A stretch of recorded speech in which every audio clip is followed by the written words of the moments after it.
Y con música de Johann Sebastian Bach, les damos la bienvenida a otro programa en De Política y Trabajo. Yo soy Azu y desde aquí les mandamos un saludo a todas aquellas personas que amablemente nos acompañan. Les agradecemos que estén aquí con nosotros, sintonizándonos una vez más. Esperamos que nos acompañen a lo largo de esta hora, en donde estaremos tratando temas muy interesantes vinculados al acontecer político y social de nuestro país. Y pues sí, acabamos de escuchar el famosísimo preludio de la suite número 1 para cello solo, BWV 1007 en sol mayor del compositor alemán Johann Sebastian Bach. Probablemente muchos de ustedes hayan escuchado esta obra en algún momento de sus vidas, ya que la misma suele integrarse en ocasiones a producciones para el cine y la televisión. Esta obra pertenece a un conjunto de 6 suites para violonchelo solo, compuestas por Bach entre los años 1717 y 1723. Hablamos de obras, pues, pertenecientes a las últimas décadas del denominado periodo barroco, el cual finalizaría hacia el año de 1750. Bueno, pues a pesar de la popularidad de la que gozan estas suites para cello y en general la música de Bach, debemos decir que la música escrita por este prolífico compositor alemán pasó casi un siglo relegada al olvido. No sería sino hacia mediados del siglo XIX cuando el compositor alemán Felix Mendelssohn se encargaría de sacarla del olvido. Bueno, pues les recomendamos ampliamente que se aproximen a la música de Bach, uno de los artistas más grandes que ha dado la humanidad. No se arrepentirán. Nadie puede darse el lujo de pasar por esta vida sin haber escuchado a Bach. Bueno, pues recuerden que al presentar este tipo de obras intentamos romper con esa lógica política según la cual al pueblo hay que darle chatarra musical y a las clases dominantes pues música de calidad. Bueno, pues recuerden que es nuestra responsabilidad ética y política impedir que este tipo de música y en general la apreciación de la belleza, bueno, pues quede en manos de unos cuantos. Somos lo que vemos, somos lo que escuchamos y somos lo que pensamos. Para quienes nos sintonizan por primera vez, les mencionamos que nosotros somos un pequeño canal de formación política crítica.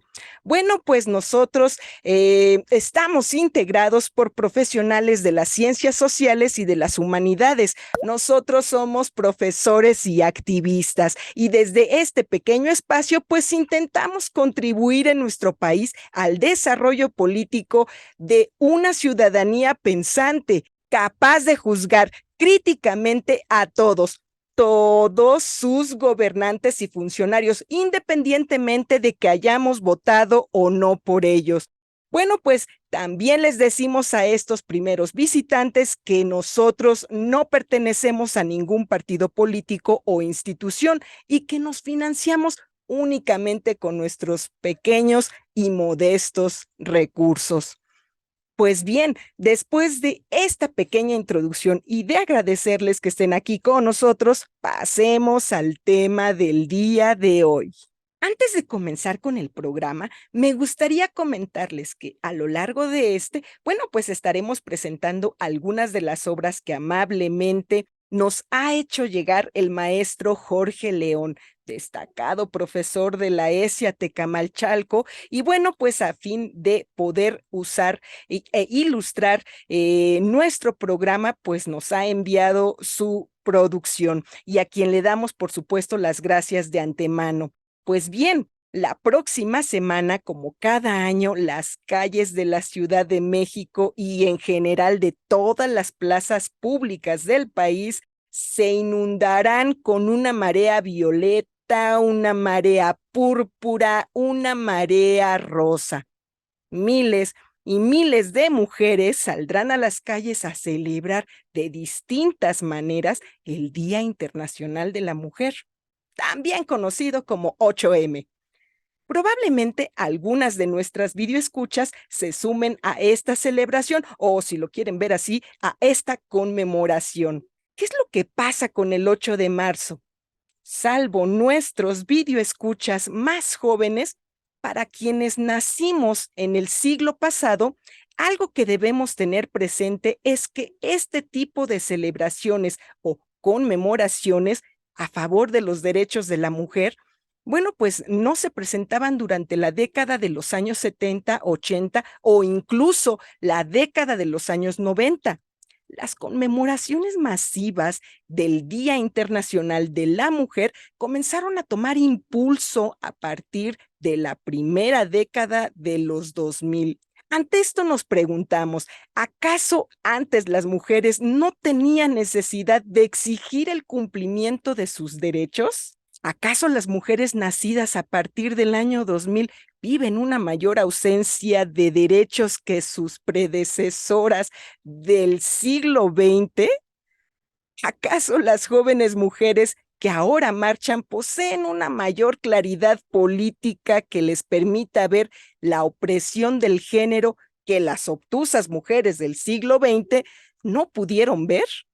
¿Por qué estos movimientos feministas comenzaron a tener un mayor impulso hacia el inicio del siglo XXI? ¿Por qué no lo tuvieron antes? Por ejemplo, durante la década de los años 90, cuando se presentó el lamentable fenómeno de las mujeres desaparecidas en Ciudad Juárez.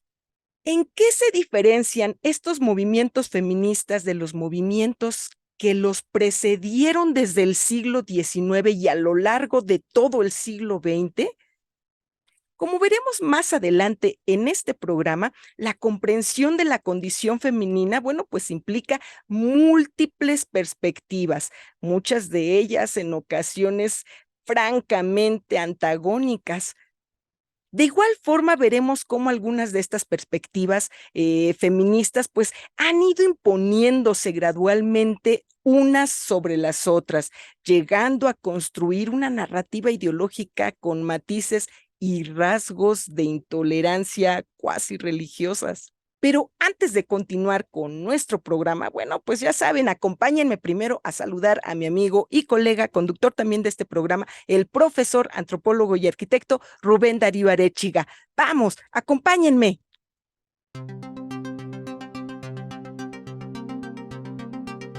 Bueno, pues ahora le entramos a la reflexión sobre la concentración del domingo pasado. Esto es muestra de que la derecha electoral no está cruzada de brazos. Más allá del pago por evento, es decir, de los pagados u obligados a asistir, que seguramente fueron muchos, llenaron el Zócalo. Igual que en las elecciones del 23 y luego del 24, pues es posible que puedan llenar y rellenar, ¿por qué no?, las urnas como lo hicieron en las elecciones del 2012, donde la candidatura de Peña Nieto, pues nada más y nada menos que compraron 5 millones de votos. Y bueno, sobre esto habría que sacar algunas conclusiones generales. Aguas, aguas. Quienes le apostamos no solo a que continúe la presidencia de la Cuarta Transformación, necesitamos la organización de Morena, híjole, y los movimientos sociales para desaparecer al PRI este año y ganar más del 66% para cambiar la Constitución. Tenemos que recuperar la ciudad capital y con ello los diputados que perdimos en el 2021, entre otras cosas, para acabar con la Suprema Corte de Justicia como está organizado hasta en estos momentos. Luego, en esa misma lógica de lo judicial, AMLO dice que el Poder Judicial se convirtió en protector de corruptos, principalmente desde que quien preside la Suprema Corte de Justicia es socia del crimen organizado. Elementos sobre esto. Descongelaron las cuentas de la esposa de García Luna, investigada y acusada también de asociación delictuosa. Descongelaron las cuentas de Luis Cárdenas Palomino, cercano de García Luna, y ahora detenido acusado de tortura en el caso de Ayotzinapa. Luego, exoneraron a Rosario Robles, y con esto, bueno, lo que está bailando son como 7,000 millones de pesos, que pues ahora ya valieron gorro y es imposible recuperarlos. Y luego cancelaron la orden de aprehensión de Francisco Javier García Cabeza de Vaca, acusado de delincuencia organizada. Híjole, los abogáster del mundo globalizado son los principales obstáculos para que la justicia acabe con la impunidad, pues en el mundo, y particularmente los que ya han padecido estas situaciones: Argentina, Brasil, Bolivia, Perú. Y es donde clarísimamente está el que el Poder Judicial es socio de las peores causas. Una tercera nota tiene que ver con que el jueves pasado, en su colaboración semanal, Napoleón Gómez Urrutia reflexionó sobre las huelgas de servicios que se han estado dando en Estados Unidos, en el Reino Británico, en Francia, Alemania, España y Portugal. Todas ellas para recuperar el poder adquisitivo. No para mejorar sus condiciones de vida, sino para mantener esas condiciones de vida que tuvieron antes de la pandemia. Y pues, no hay duda, me parece que una propuesta posible ante esta situación que es global es impulsar la escala móvil de salarios, es decir, que la inflación no se coma los salarios, pero esto requiere de una organización muy fuerte. Y este conjunto de huelgas se están dando en Europa fundamentalmente, pues no tiene repercusiones importantes en este país, no tiene influencia en nuestro país estas huelgas. O en todo caso, su influencia es menor. No porque los trabajadores sean ajenos a los problemas económicos de otros trabajadores. Más bien porque la Secretaría del Trabajo, Luisa María Alcalde Luján, y su equipo familiar son patronales, y esto finalmente es un impedimento de primer orden. Hasta ahí llegamos. Gracias.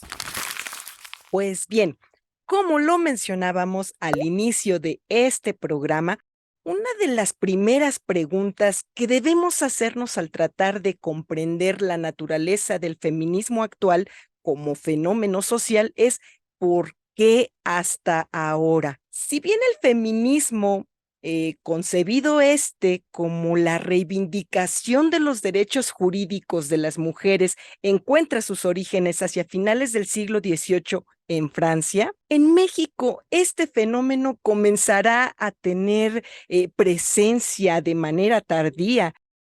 Hasta las últimas décadas del siglo XIX, pues ya en pleno porfiriato, como vamos a ver. Bueno, pues de hecho, hace algunos meses hicimos un programa dedicado al origen del voto femenino en México, en donde abordamos a detalle el nacimiento de los primeros movimientos feministas en nuestro país. Les recomendamos que lo vean para que sepan de qué va la cosa. Ahora bien, en la descripción de este video, pues vamos a dejarles el enlace a este programa para que ustedes lo puedan revisar. ¿Qué reivindicaban, pues, los primeros movimientos feministas surgidos en pleno corazón de la Revolución Francesa hacia finales del siglo XVIII? Bueno, básicamente denunciaban la ausencia de la mujer en la famosa Declaración de los Derechos del Hombre y del Ciudadano, Carta de Derechos proclamada por los revolucionarios franceses hacia el año de 1789. Estos primeros movimientos feministas, bueno, pues encabezados precisamente por la francesa Olympe de Gouges y por la inglesa Mary Wollstonecraft, la mamá de Mary Shelley, creadora de Frankenstein, reivindicaban sobre todo derechos de naturaleza política y económica para las mujeres de la burguesía, tales como el derecho al voto, el derecho a la propiedad privada, el derecho a la educación, el derecho a la participación política parlamentaria, etcétera. ¿Cómo puede verse la naturaleza de este primer movimiento feminista? Pues era meramente política y de reivindicación de derechos para las mujeres de la burguesía francesa e inglesa. Ojo, no se buscaba el acceso a mejoras laborales, educativas o de salud para las mujeres de la clase trabajadora o para las mujeres esclavas. Este primer movimiento feminista fue, pues, en todo momento un movimiento político burgués. Un segundo impulso al movimiento feminista en Europa, bueno, pues lo darían personajes como los franceses Flora Tristan y, curiosamente, el filósofo Charles Fourier. Desde la perspectiva de estos pensadores, bueno, pues la marginación de la mujer prevaleciente en la Europa de la primera mitad del siglo XIX solo podía comprenderse a plenitud si ésta se relacionaba pues con la explotación económica que la misma padecía. Tanto Flora Tristan como Charles Fourier reconocen que no existe un solo conjunto de mujeres, sino mujeres diversas pertenecientes a distintas clases sociales, mujeres trabajadoras y mujeres burguesas. De igual forma, reconocen que las mujeres de la clase trabajadora pueden ser explotadas no solo por los varones procedentes de la burguesía, sino incluso por las mujeres. Así es, por las propias mujeres de esta misma clase. Bueno, las ideas de estos dos intelectuales franceses influirán de manera decisiva en los movimientos políticos socialistas y anarquistas gestados en la Europa central entre las décadas de 1840 y 1850. Bueno, pues como puede verse, desde la perspectiva de este segundo movimiento feminista, a la caracterización de la condición femenina se suma un elemento fundamental para comprender la naturaleza de la mujer: su clase social. Hacia finales del siglo XIX, la caracterización de la mujer como un sujeto perteneciente a distintas clases sociales había terminado de definirse. Este tercer movimiento feminista, cuyo impulso más destacado se da hacia el año de 1889, ya no considera a la mujer como un conjunto unificado y armónico de seres oprimidos por el varón. Nada de eso. Por el contrario, reconoce que la mujer, bueno, pues puede ser, al igual que el varón, una cruenta explotadora de la misma mujer. Así es. Este feminismo reivindica sobre todo derechos económicos y de naturaleza laboral para las mujeres del proletariado europeo y estadounidense. De entre las figuras más destacadas de este movimiento feminista de corte socialista o marxista, destacan los nombres de Jenny von Westphalen, Eleanor, Jenny y Laura Marx, así como de Clara Zetkin y Rosa Luxemburgo. Debe destacarse a este respecto que fue la socialista y feminista alemana Clara Zetkin, pues quien propuso ante la Segunda Internacional de Mujeres Socialistas en el año de 1910 la conmemoración cada 8 de marzo del Día Internacional de la Mujer Trabajadora. Así es. Bueno, esta conmemoración buscaba solidarizarse con las huelgas textiles emprendidas por las mujeres de la clase trabajadora estadounidense entre los años de 1910 y 1911. Pues a pesar del surgimiento paralelo de movimientos feministas sufragistas a lo largo del mundo, incluso puede ahí mencionarse también el caso de México. Este movimiento feminista, bueno, pues mantendría en todo momento una clara definición de clase con respecto a la reivindicación de derechos para la mujer trabajadora. Este movimiento feminista socialista emprendería de igual forma una dura crítica hacia aquellos movimientos feministas sufragistas de naturaleza electoral. Así es, los caracterizaba como una mera incorporación oportunista al reparto del poder político burgués al lado de los varones. Hacia la década de los años 60 y 70 surgen en diversas partes del mundo, bueno, pues incluida también América Latina, movimientos feministas que bien podrían ser caracterizados como feminismos culturales o de naturaleza genérico-sexual. Se inicia un debate en torno al papel de las mujeres al interior de las estructuras políticas, económicas y, bueno, de autoridad de la sociedad, entre ellas las instituciones, los partidos políticos, la familia, la iglesia, la escuela, el trabajo, etcétera. De igual forma, bueno, pues se ahonda la reflexión en torno a los derechos sexuales y reproductivos de las mujeres, principalmente por lo que toca a la interrupción del embarazo y a la libre elección de las preferencias sexuales. Bueno, pues como puede verse, el eje teórico de esta reflexión feminista ya no está encaminada principalmente a la reivindicación de derechos económicos y laborales para las mujeres.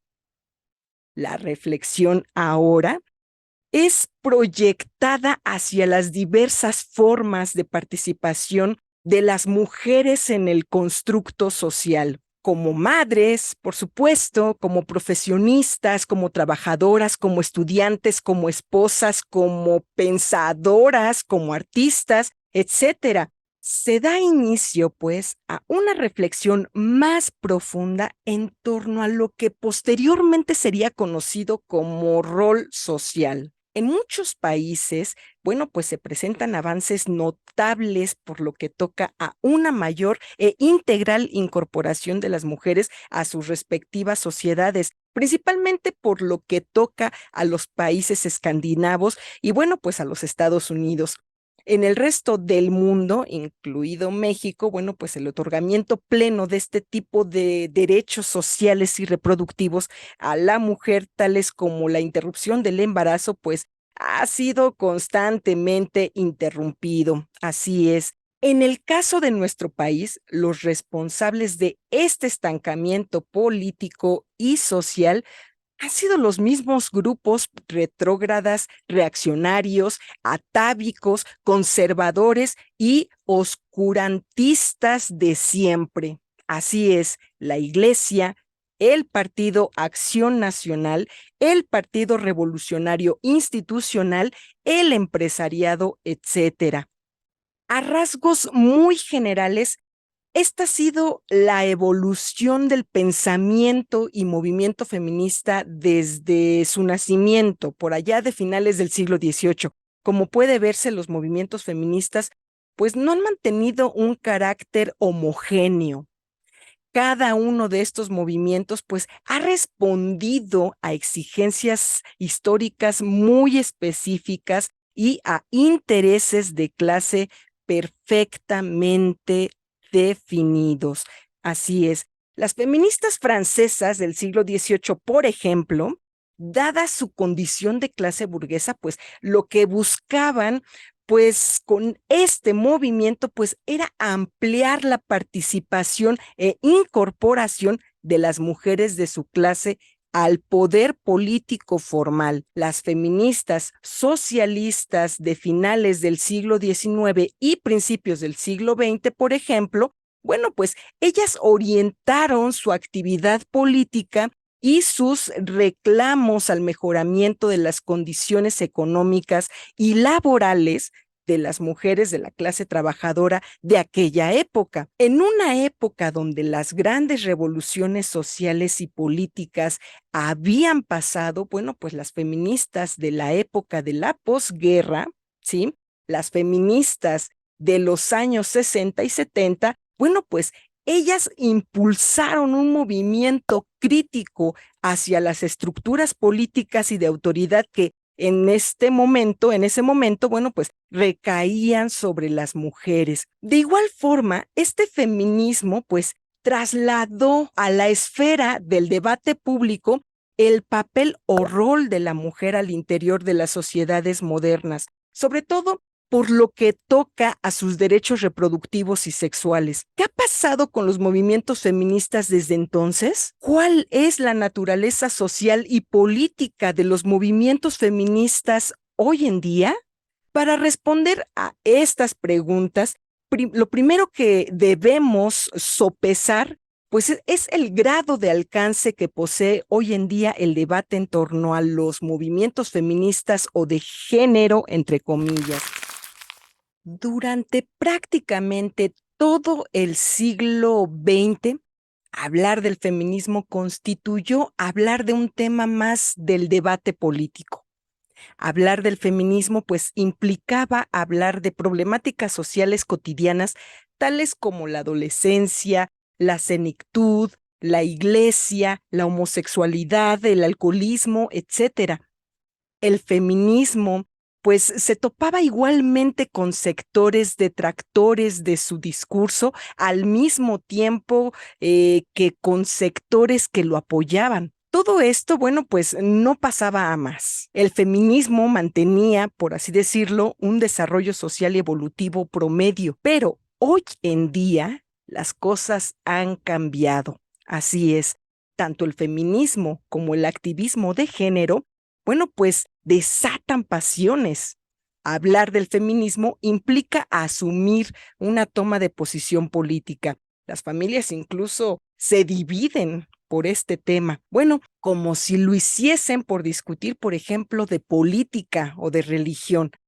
Los movimientos feministas encuentran sus apologistas más fanáticos como a sus más acérrimos detractores. ¿Por qué se presenta este fenómeno? ¿Acaso esto es normal? Bueno, pues para comprender este fenómeno, debemos indagar en torno a la naturaleza política y social de los actuales movimientos feministas. Este cuestionamiento inevitablemente debe conducirnos a cuestionar el origen de este discurso social. ¿Quiénes son los principales impulsores de estos movimientos feministas? ¿Cuáles son las bases teóricas de las que parte al momento de analizar la condición femenina?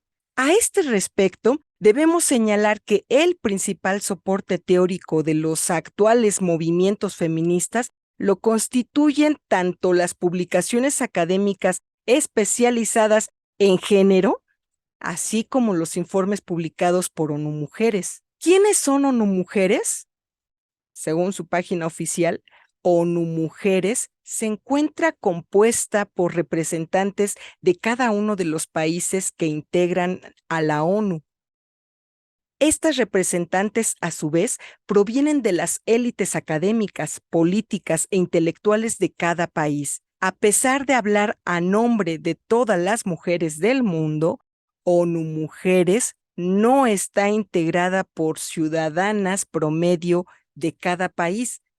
Lo repetimos, ONU Mujeres es un organismo internacional de élite integrado por mujeres provenientes de las oligarquías políticas de cada nación.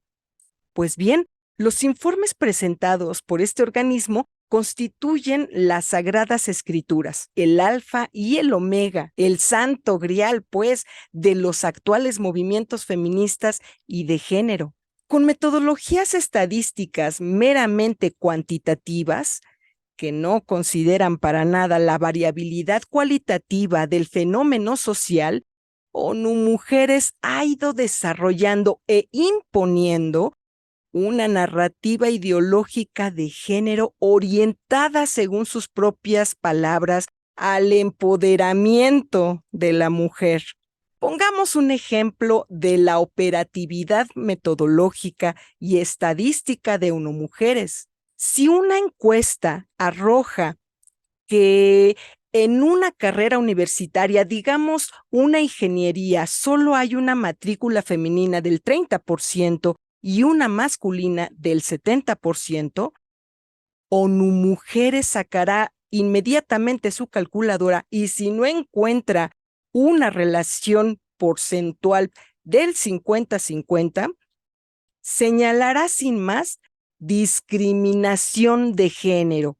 Así es, ONU Mujeres no atenderá factores que pueden explicar sin mayor problema esta diferenciación porcentual, tales como los intereses personales o la distancia física entre una vivienda y la universidad. Lo repetimos, la metodología estadística utilizada por ONU Mujeres no considera variables, solo constantes. Esta misma metodología, pues es aplicada al momento de analizar las condiciones laborales de la mujer actual, el acceso a la educación, el acceso a la vivienda, también el acceso a la salud, etcétera.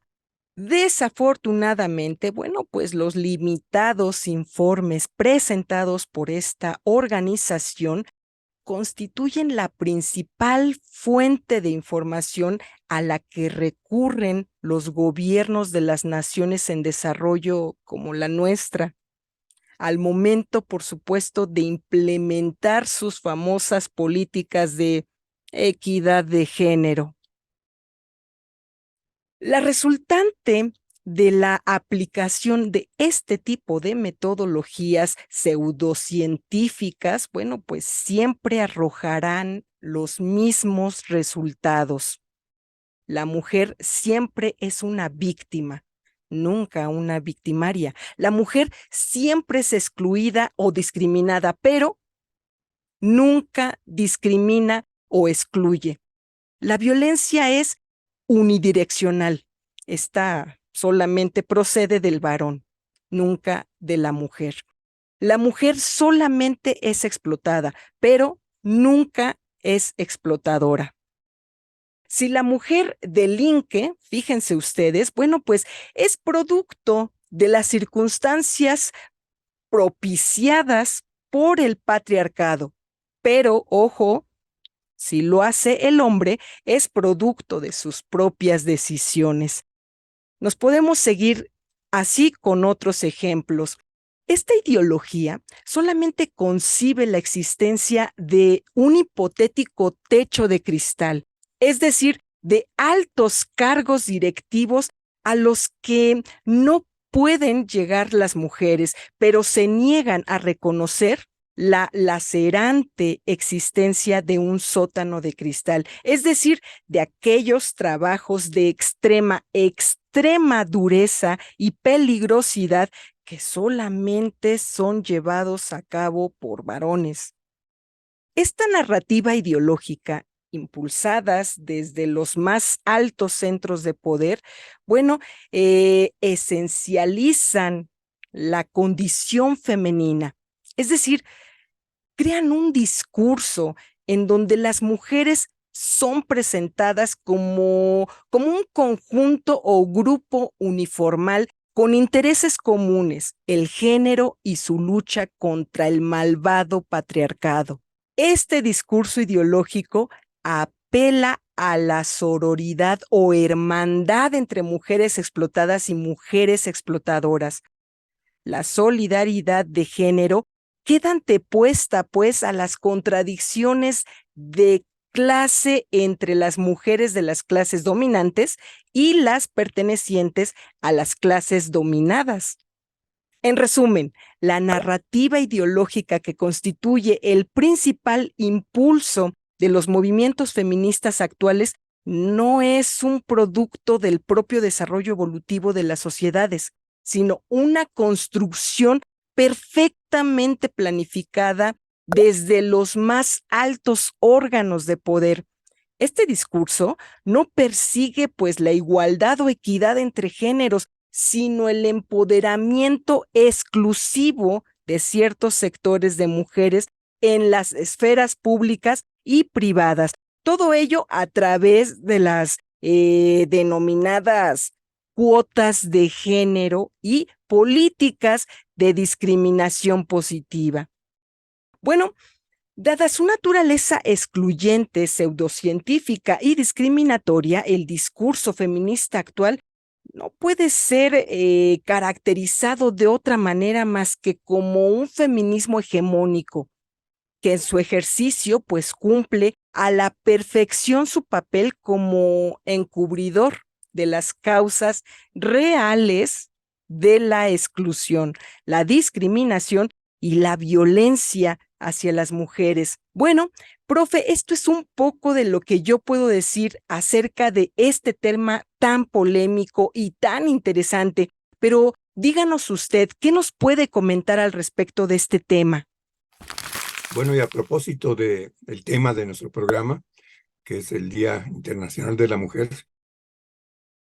en mi intervención voy a hacer referencia a algunas noticias del siglo XIX principalmente y de algunas denuncias contra la Santa Inquisición en 1694. Por ahí precisaré precisamente lo que corresponde a cada una de ellas.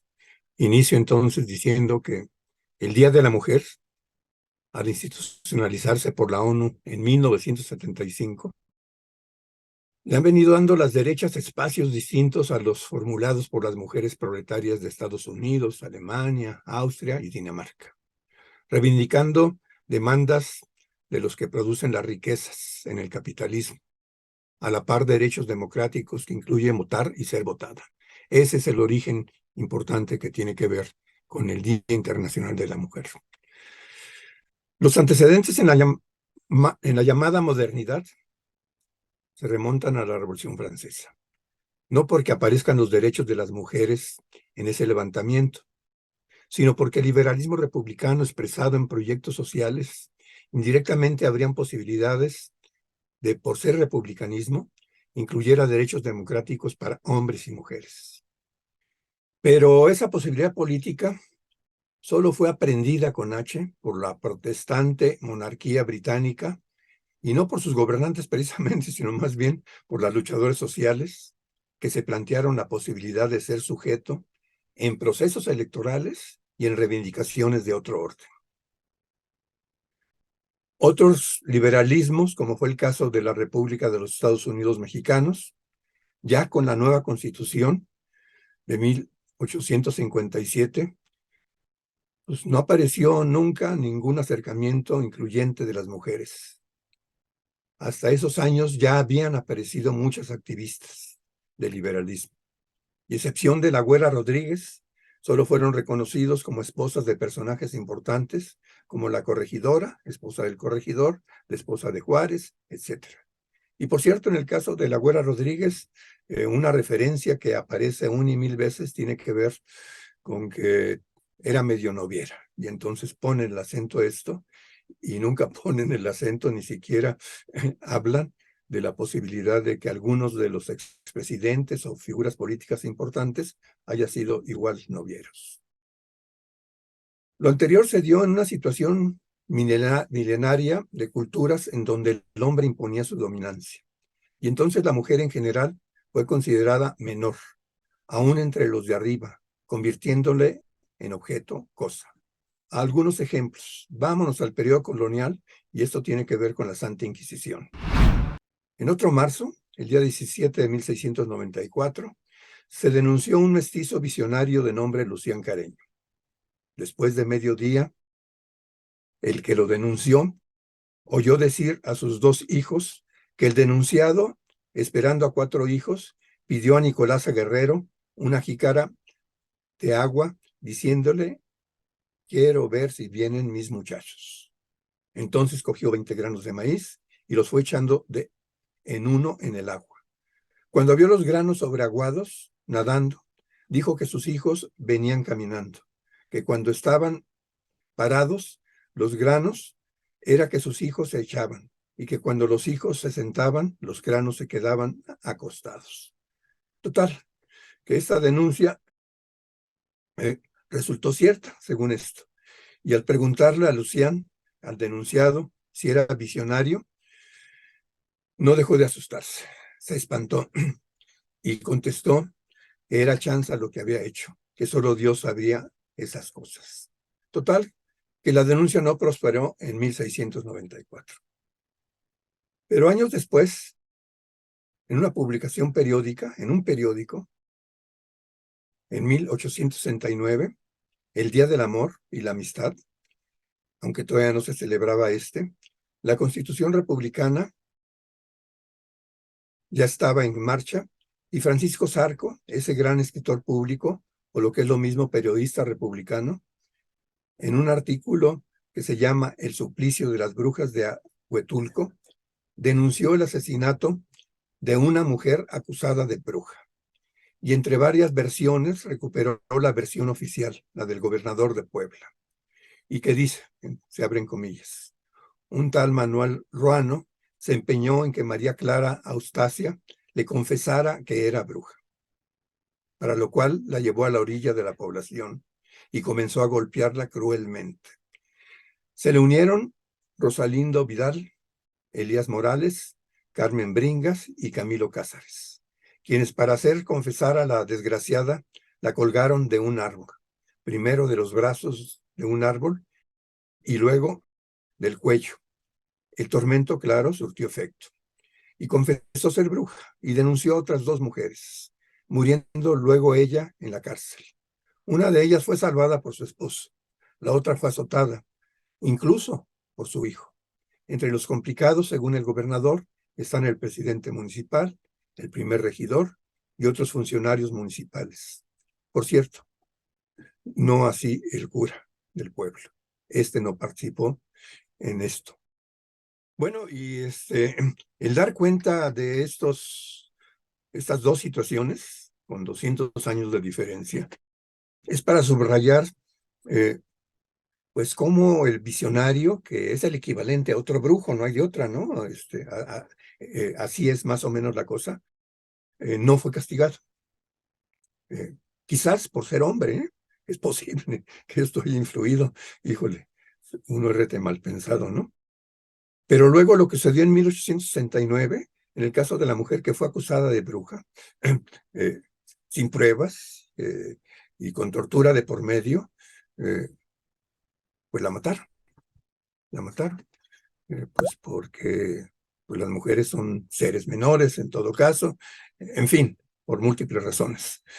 Entonces, pues resulta que 2 siglos después de que el otro brujo, entre comillas, no fue castigado por la Santa Inquisición, con todo y la Constitución liberal de 1857, El republicanismo establecido en la Constitución no alcanzó a llegar a la, entre comillas, bruja, porque pues, la misoginia pues, históricamente tenía mucho peso en términos culturales y se impuso.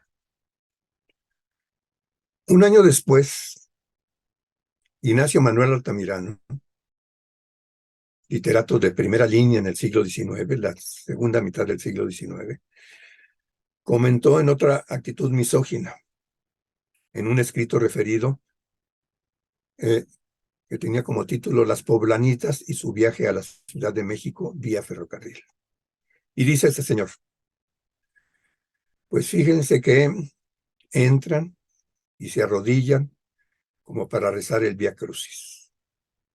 Todavía no alcanzan a comprender que el ferrocarril sea una cosa enteramente buena. Y hacen la señal de la cruz antes del viaje, como si fueran a ser conducidas en las negras espaldas del diablo. Se cierran las comillas. Más allá de costumbres religiosas que él observó y se siguen dando, aunque en menor proporción seguramente, el literato del siglo XIX, reconocido como republicano, no incluía en su republicanismo a las mujeres. Es decir, el contexto más general, pues hacía a las mujeres como menores de edad o como dignas de, en todo caso, no tener los mismos derechos que los hombres.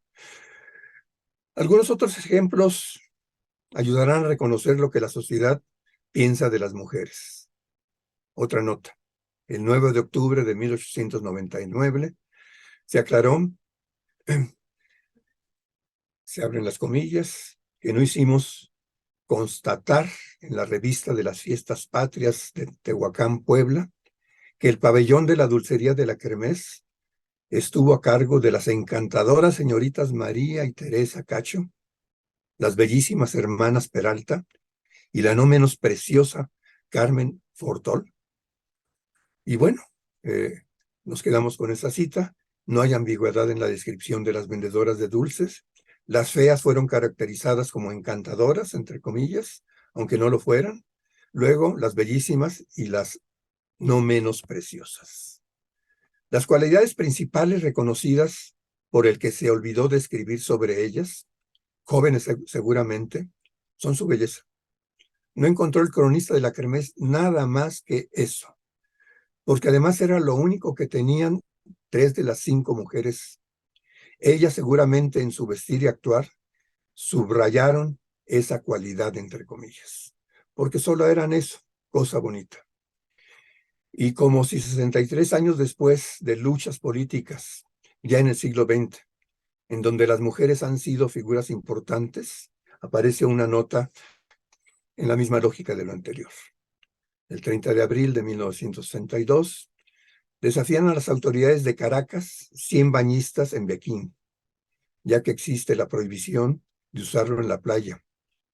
Otra vez la mujer se asume como cosa bonita o cosa buenota, en fin. Todavía en 1899 aparecen otras notas. Dan cuenta de la lucha de las mujeres.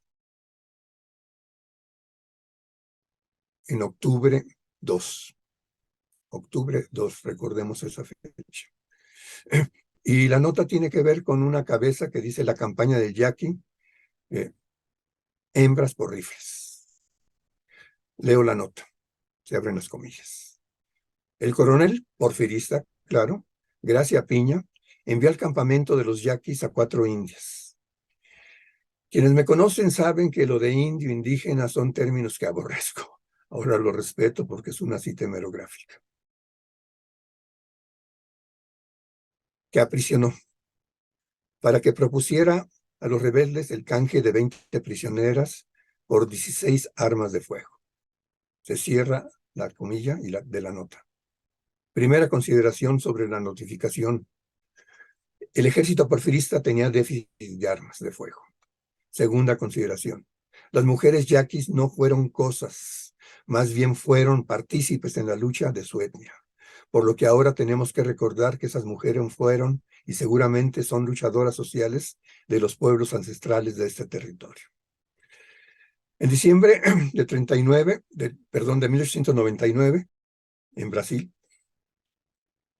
apareció una nota interesante. Lograron las mujeres el derecho de ejercer la profesión de abogado. Ejemplos de luchas que trascienden en lo que se ha convertido el Día Internacional de la Mujer tienen que ver con otras notas. En New York, digo New York, subrayo, no Nueva York, porque los nombres no se traducen. En 1908 realizaron una gran manifestación de aproximadamente 15,000 mujeres. Subrayo lo de aproximadamente porque, híjole, los partidos políticos en general, particularmente en este país, de izquierda y de derecha, pues siempre le aumenta, ¿no? Nunca dice que son aproximaciones, sino hacen afirmación. Y bueno, pues decir que es una aproximación es importante porque pues finalmente no tuvimos la posibilidad de contarlas puntualmente, ¿no? Y lo que vale la pena subrayar son las demandas de esa manifestación. Estas fueron la reducción de horas de trabajo, aumento salarial y derechos a votar y ser votadas. No hay duda, articularon muy bien las demandas de la clase obrera con los derechos democráticos electorales. Otra nota, en 1909 el Partido Socialista de América de Estados Unidos le puso fecha al Día Nacional de la Mujer, el 28 de febrero. Otra nota, ya como bandera de la clase obrera, Clara Zetkin, comunista de hueso rojo, impulsó el Día Internacional de la Mujer. Recuperando el socialismo científico de Carlos Marx, lo de universalizar la lucha proletaria. Un año después, el 19 de marzo de 1911, en Alemania, Austria, Dinamarca y Suiza, se celebra el primer Día Internacional de la Mujer.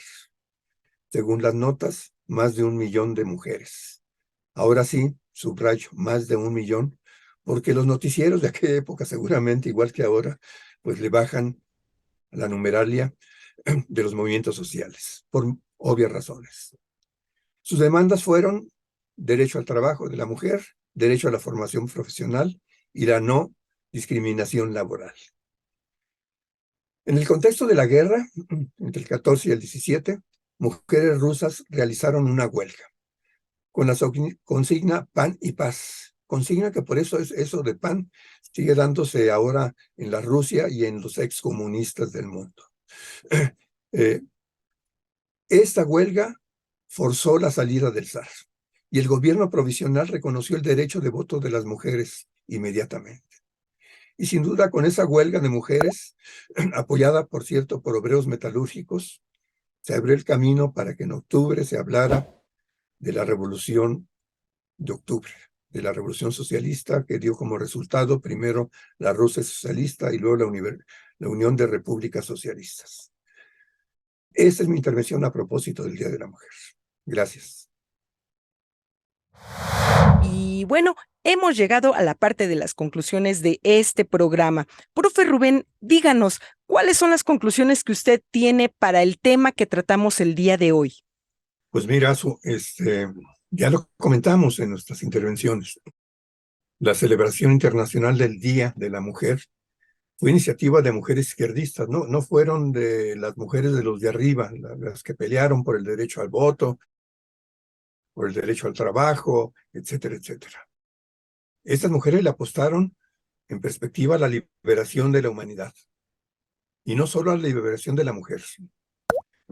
No cabe duda que desde entonces la mujer ha ganado reconocimiento social. Sin embargo, este reconocimiento a menudo está ligado a la lógica del mercado. Igual ocurre con el Día de las Madres y otros días que son impulsados, entre comillas, por la sociedad civil, pues para hacer más mercado, ¿no? Y bueno, pues hay que tomar en consideración que el feminismo, como discurso político-social, pues tiene variadas vertientes. Estamos divididos en clase, en el capitalismo, y muestra de eso se nota prácticamente en todo, ¿no? Pero pues no solo el mercado se beneficia del Día de las Madres. Visto como discurso político-social, ha crecido. Pero vayamos ejemplos. En la ciudad capital, la derecha ha ganado espacio con el feminismo, logrando imponer su agenda. Y esto es posible gracias a la debilidad de las izquierdas, de las feministas de izquierda. Actualmente no tienen proyecto que incluya un programa de lucha en la perspectiva social.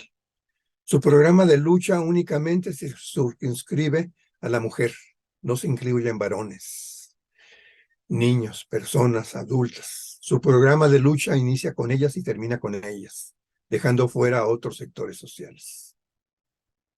La discriminación o segregación de otros sectores sociales al interior de la lucha feminista ha desprestigiado el feminismo inicial, que tuvo como intención, en un sentido positivo, sumar fuerza en la lucha de garantías sociales.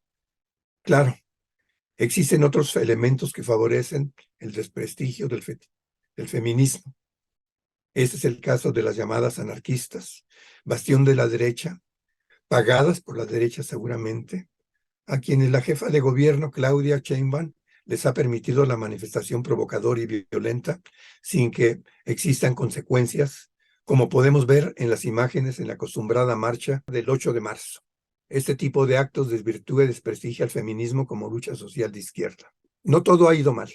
En esa lucha hay mujeres como la esposa de Marx, Juárez, Lenin, que no solo acompañaron políticamente a su pareja, además militaron dentro de las fuerzas de una nueva civilización. Hay otras que dieron su vida en reflexionar sobre cómo organizarse para un futuro mejor, como fue Rosa Luxemburgo, asesinada, por cierto. Otras, pues ya lo comentamos, las mujeres yaquis en nuestro país, mujeres que como otras en la situación actual, desde el gobierno federal, subrayo, no es lo mismo el gobierno federal que otros gobiernos municipales y estatales, están pues María Elena Álvarez Builla, investigadora de reconocimiento internacional, comprometida con la formación propuesta de Basols, quien en los años 20 formuló la idea de ciencia para la vida. Por lo tanto, contraria al modelo neoliberal, ciencia-mercado, donde el dinero público fue canalizado a la iniciativa privada vía CONACYT, con lo que ha reorientado el presupuesto para proyectos sociales.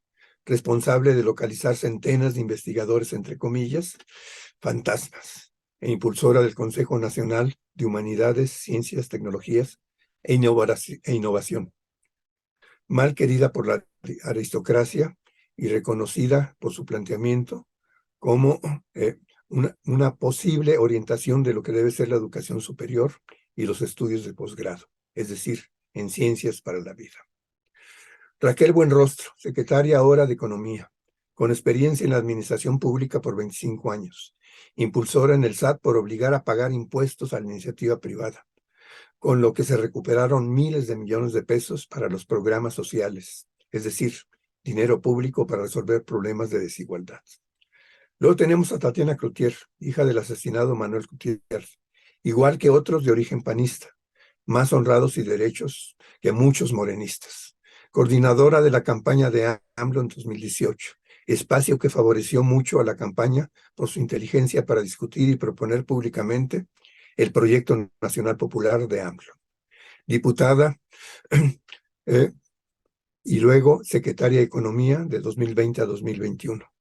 Por cierto, renunció para irse a la porra, dijo ella, ya que no ayudaba en donde estaba, ya que al presidente le informaban a medias o no le informaban sobre cosas que tenían que ver sobre su secretaría, por lo que se complicó mucho el gobernar y desistió de seguir participando en el gobierno. Hago una aclaración última. El orden del reconocimiento fue alfabéticamente. Todas ellas merecen más que mi respeto. Ellas merecen ser reconocidas como mujeres que de sobra justifican la lucha social de manera excelente. Otras del gobierno federal están allí por la cuota de género. Y por cierto, pues como que no dan el ancho, ¿no? Y en el caso de las gobernadoras y presidentas municipales de Morena, híjole, mejor me callo. Gracias por seguirnos. Nos vemos dentro de 15 días. Gracias, profe Rubén. Bueno, pues antes de empezar a plantear mis propias conclusiones, solamente me gustaría puntualizar un aspecto con respecto a lo que usted acaba de decir, profe Rubén. Yo no considero que las mujeres que usted mencionó hace un momento y que forman parte de la llamada cuarta transformación sean mujeres cuya labor política sea equiparable a la de figuras tales como Clara Zetkin y Rosa Luxemburgo. Con todo respeto, profe, pienso que esto sería algo así como comparar el libro vaquero con el Quijote. Hablamos de mujeres que han construido su carrera política gracias al peso que su apellido tiene. Allí está el caso, por ejemplo, de Tatiana Cloutier, quien siendo en su momento diputada federal por el PAN, jamás subió al estrado de la Cámara de Diputados para hacer ningún tipo de pronunciamiento ni tampoco proponer alguna iniciativa de ley. Para decirlo en términos simples, bueno, pues estuvo simplemente ahí de adorno como florero, pues a muchos youtubers que se deshacen en halagos a favor de Tatiana Cloutier, bueno, pues se les olvida este pequeño detalle. Por lo que toca a la directora de CONACYT, María Elena Álvarez Buya Roses, bueno, no debemos olvidar que desde hace un año la misma se ha visto envuelta en un escándalo de nepotismo perfectamente documentado, en donde se vio favorecida la propia madre de la directora. Desde luego, la derecha se aprovechó de este escándalo pues para obtener lucro político, pero eso no desacredita el hecho. El nombramiento a la madre de la directora como investigadora emérita fue un hecho real. Nada más quería comentar esto al respecto. Ahora bien, por mi parte, yo no me referiré a aquellas mujeres que se han servido de su condición de género o de su apellido para acceder a altos cargos políticos dentro de las estructuras de poder ya establecidas.